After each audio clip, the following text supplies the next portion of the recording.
I mean, I might as well spill the beans. Jose Cuervo, I'm spilling the beans. I can't keep it too much longer. People are wondering. So it took some while to figure this out, but I had two major peaks you can see here in the Jose Cuervo that were in no other tequilas so far of the three I've analyzed. And they're these large masses. So they're like not synthetic. They kind of like are natural, but they're like highly refined. And so it took some tracking it down, but these are stevia glycosides. So as soon as you taste this Jose Cuervo, with the idea that they could be spiking in stevia, you can taste it. So that's the homework project for everybody of age. Go taste Jose Cuervo with the idea that they are like putting in a massive amount of stevia sweetener. And they're not reporting it. They're not telling anybody they're putting in the stevia sweetener. They're just adding all this sweetener in it. You can taste it. You can taste it. You don't even need to have a mass spec. You can taste the stevia. It's like blowing out. And so now I'm thinking, like, how many other liquors are putting in stevia and not telling anybody? There's so many things that are sweet, even at 80 proof. No, so based on the rules, if we ask for the rules, but what are the labeling rules? And so it seems like you have to put in artificial sweeteners like saccharin or aspartame or phenylalanine or anything like that.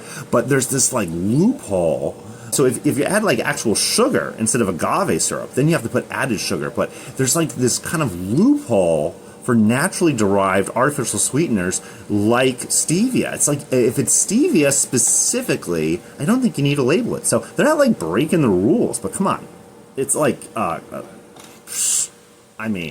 on. I'd like to know. So they are on the same scale. You can see there's a lot more flavors, natural looking flavors in the 1942. There's a lot less in the Cazadores, but the Jose Cuervo, you can see there's immediately obvious that there's two massive peaks that aren't in the other two tequilas. And you confirm what these two peaks are. So you want to extract out the mass spec data, and there we go. We got a big peak here. It's at 822, 805, and then if you see they break into 319. They're breaking kind of like a glycosylated molecule with all these breaks at the ester position. And so we're going to first search this 319 mass in HMDB, and there's a lot of formulas with a lot of molecules with the same formula weight, but the main one is steviol. So that is the base like molecule that attaches the glycosides to.